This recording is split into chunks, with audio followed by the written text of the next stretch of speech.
नमस्कार दोस्तों, साहित्य ज्ञान क्लासेस में हार्दिक स्वागत है आपका। आज के सत्र में हम अध्ययन कर रहे हैं भारतीय काव्यशास्त्र। भारतीय काव्यशास्त्र के प्रमुख आचार्य हैं वो आचार्य कुंतक। हिंदी साहित्य से संबंधित जो भी परीक्षाएं होती हैं, UP TGT, PGT, assistant professor परीक्षा और हिंदी से संबंधित जो भी परीक्षाएं होती हैं, उनसे भारतीय काव्यशास्त्र से 2 या 4 प्रश्न अवश्य आते हैं। तो आज वो प्रश्न कहाँ से इन आचार्यों से, इनकी रचनाओं से, इनके संबंधित ग्रंथों से, इन्होंने जो सिद्धांत दिए हैं उन सिद्धांतों से, इन जो भारतीय काव्यशास्त्र के आचार्य हैं इनकी प्रमुख पंक्तियाँ। तो आज के सत्र में हम आचार्य कुंतक का संक्षिप्त जीवन परिचय, उनकी रचनाओं का परिचय, उनका सिद्धांत, उनकी प्रमुख पंक्ति, इन सभी तथ्यों का अध्ययन करेंगे आज के सत्र में।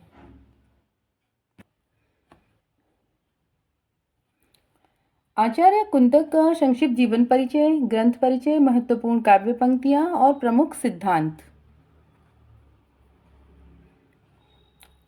जो नाम है इनका वो कुंतक ही है।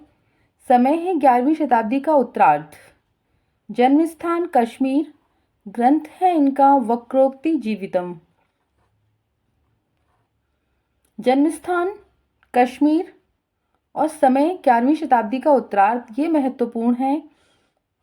जन्म स्थान से और समय से बहुत बार प्रश्न आते हैं कि उक्त विद्वान का जन्म स्थान कहाँ है, समय क्या है। वक्रोक्ति नामक अपूर्व सिद्धांत का प्रणयन करने के कारण कुंतक का नाम भारतीय काव्यशास्त्र के इतिहास में बहुत प्रसिद्ध है। इनका ग्रंथ वक्रोक्ति जीवितम 4 उन्मेषों में विभक्त है।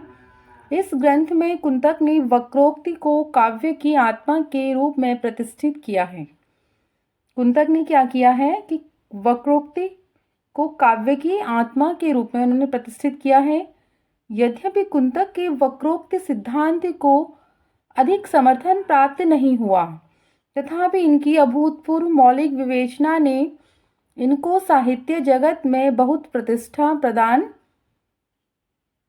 प्रतिष्ठा दिलाई। कुंतक ने वक्रोक्ति को काव्य की आत्मा मानते हुए कहा है, वक्रोक्ति काव्य जीवितम, यानी वक्रोक्ति काव्य की आत्मा है। कुंतक ने वेदग्ध या भंगी भणित स्वरूप वक्रोक्ति को काव्य का जीवन माना और ध्वनि, रस एवं औचित्य को उसका अंग स्वीकार किया है। कुंतक ने वक्रोक्ति के आधार पर अलंकारों का निरूपण किया है।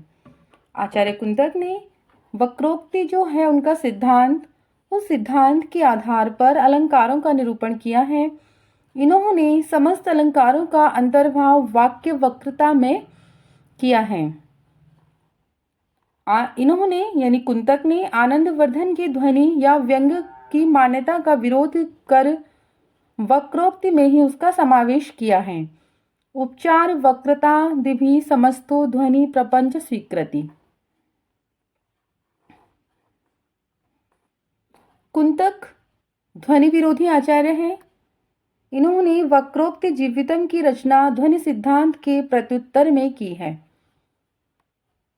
ध्वनि सिद्धांत किसका है? आनंदवर्धन का है। और इनकी जो इसका विरोध करने के लिए, इसका प्रत्युत्तर देने के लिए वक्रोक्ति जीवितम ग्रंथ की रचना आचार्य कुंतक ने की है। महिम भट्ट ने कुंतक के सिद्धांत का खंडन किया है। कुंतक ने सालंकारस्य वाव्यता कहकर अलंकार को काव्य का अनिवार्य तत्व माना है। कुंतक कहते हैं कि अलंकार क्या है? काव्य के अनिवार्य तत्व हैं। कुंतक विचित्र अमिधावादी हैं। इनकी अमिधा वृत्ति में लक्षणा और व्यंजना दोनों का अंतर्भाव हो जाता है। इन्होंने वक्रोक्ति के 6 भेद किए हैं। कौन कौन से? वर्ण विन्यास वक्रता, पद पूर्वार्ध वक्रता, पद परार्थ वक्रता, वाक्य वक्रता, प्रकरण वक्रता और प्रबंध वक्रता। तो प्रश्न बनता है कि कुंतक ने वक्रोक्ति के कितने भेद किए हैं? तो 6 भेद किए हैं। वर्ण विन्यास, पद पूर्वार्ध, पद परार्थ, वाक्य और प्रकरण और प्रबंध।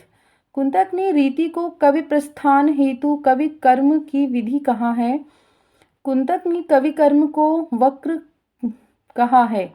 वक्रे क्रम कर्म काव्यम। इनके अनुसार, इनकी ये पंक्ति है कुंतक की, इनके अनुसार अलंकार से युक्त शब्द और अर्थ ही काव्य है। तत्व सालंकारस्य काव्यता। महत्वपूर्ण काव्य पंक्ति है ये कि तत्व सालंकारस्य काव्यता, यानी अलंकार जो तत्व है वो काव्य में क्या है, महत्वपूर्ण है। धन्यवाद। आज के सत्र में इतना ही। आगे के सत्रों में जुड़े रहिए। बहुत बहुत धन्यवाद। चैनल सब्सक्राइब नहीं किया है तो चैनल को सब्सक्राइब कीजिए, वीडियो को लाइक कीजिए, शेयर कीजिए और कमेंट्स कीजिए।